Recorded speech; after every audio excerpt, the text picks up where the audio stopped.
లచ్చిందేవికి ఓ లెక్కుంది అని ఆడియో ఫంక్షన్లో comedian అలీకి singer Geetha Madhuri stage మీదనే వార్నింగ్ ఇచ్చింది. అలీ నలుగురిని నవ్వించడం కోసం చేసే వెకిలి చేష్టలు, కుళ్ళు జోకులు నిత్యం ఛానల్ షోల్లో మనం చూస్తూ ఉంటాం.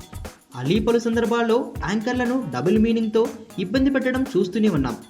అలీకి ఎన్నిసార్లు వార్నింగ్లు ఇచ్చినా టంగ్ స్లిప్ విషయంలో మాత్రం మనోడు మారటం లేదు. లచ్చిందేవికి ఓ లెక్కుంది అనే ఆడియో ఫంక్షన్లో అల్లరి నరేష్ని స్టేజ్ పైకి పిలిచినప్పుడు నరేష్ పై అలీ జోకులు పేల్చాలని చూశాడు.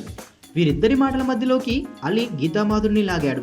అలీ బిత్తర మాటలకు వెంటనే రియాక్ట్ అయిన గీతామాధురి స్టేజ్ మీదనే వార్నింగ్ ఇచ్చింది.